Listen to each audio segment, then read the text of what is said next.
we have here is the basis of a new server project. This is a motherboard from work. It's pulled from service. It's an Asus H97 Plus. It's got an Intel Core i7 4790 CPU.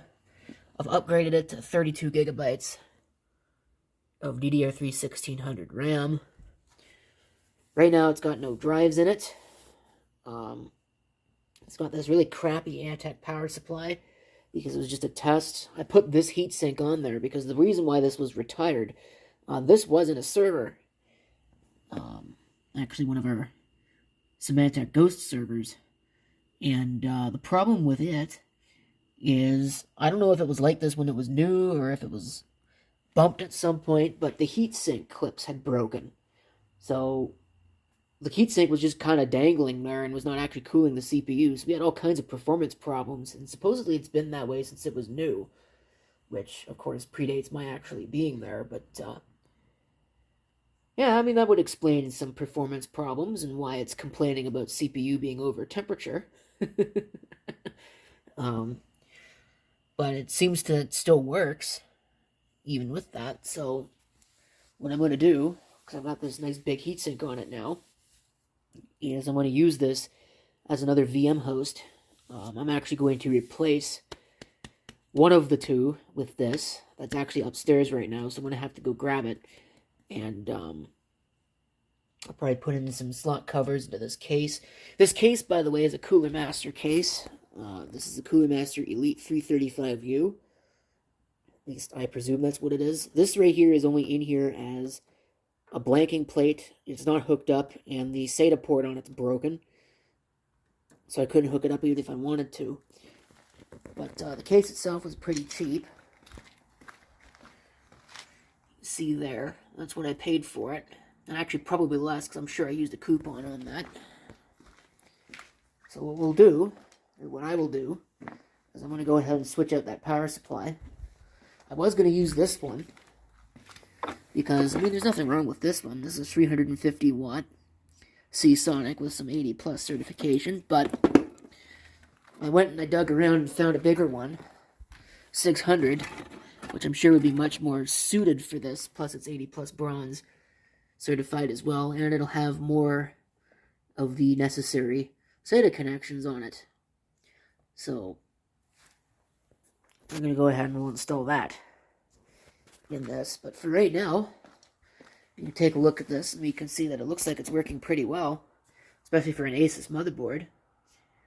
I'll have to see if I can update that BIOS, but for the most part, it sees all 32 gigs of RAM, so we're doing well.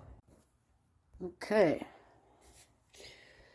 taking a look, I've got everything screwed in, using a vast assortment of screws because apparently I am running short on coarse thread screws again.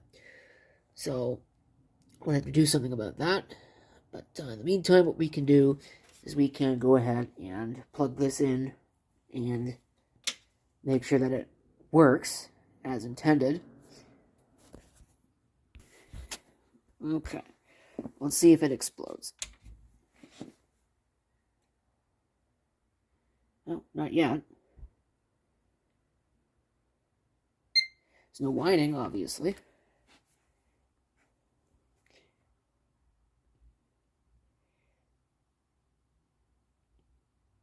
It's almost disconcerting how quiet that is. I think you can hear the rain falling off of the tree outside more than you can hear this computer. So, then we're good to go. I just have to go grab the other one, get it down here, and transfer all the necessary parts over. Okay, here is my third VM host that I'd put together. We're going to transfer the drives from this over to the system that I've just put together. Okay, got all the drives in. I have replaced one of them with a 2 terabyte drive, which was my intention. The drive had bad sectors anyway. So now I have to actually plug it in, because that's pretty important. Can't really do anything with the computer if it's got no power, right? So that's real fun. I thought I'd plugged them in already. I don't need networking. It's not important. I have to do some updates to the VMs anyway. Let's see if I can power up all these drives. Yes, more importantly, is everything accounted for?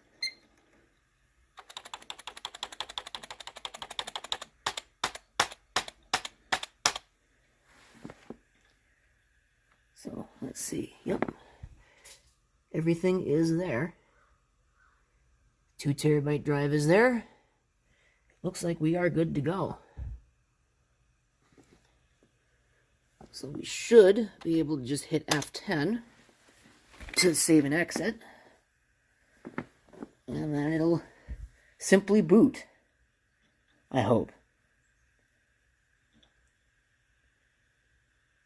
Just go straight into Windows. It'll complain because it's not activated, but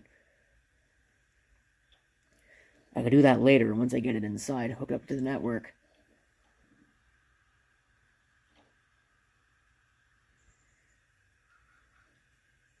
That SSD is not in the best health. So now it'll do its getting devices ready thing. Any luck, it won't reboot, but we'll let it do that. The LEDs are hooked up correctly. I don't know, does this have a reset? I thought it did. I think it does. Yeah, it's right there. I guess you gotta push that button there. But anyway.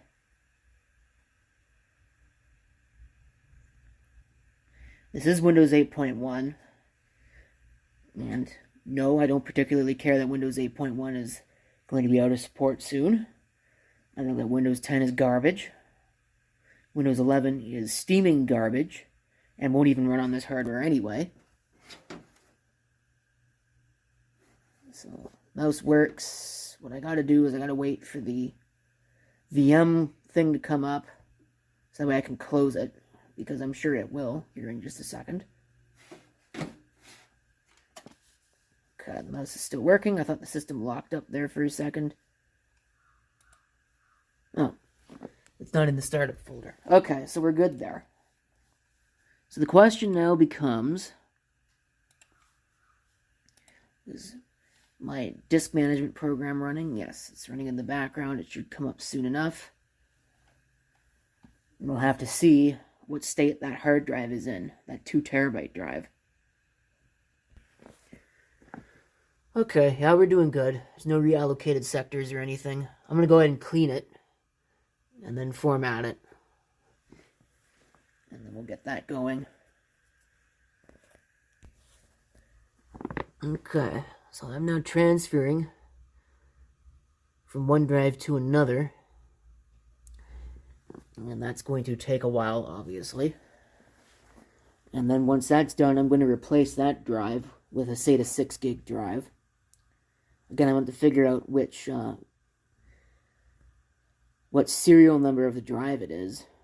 But I'm pretty sure that it's the drive above the one that I've just replaced, which is the bottom one, so it shouldn't be too difficult to figure out.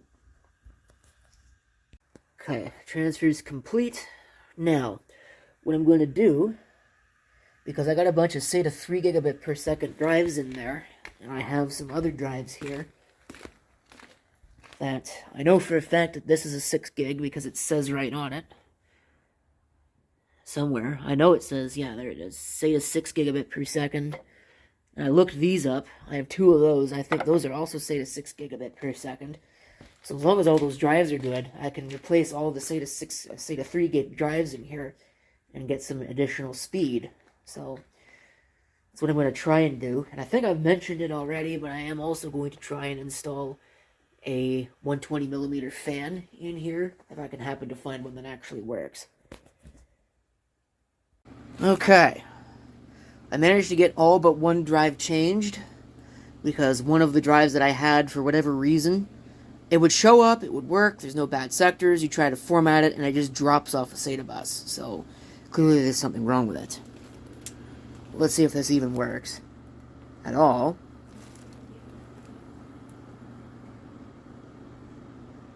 Should give me a beep.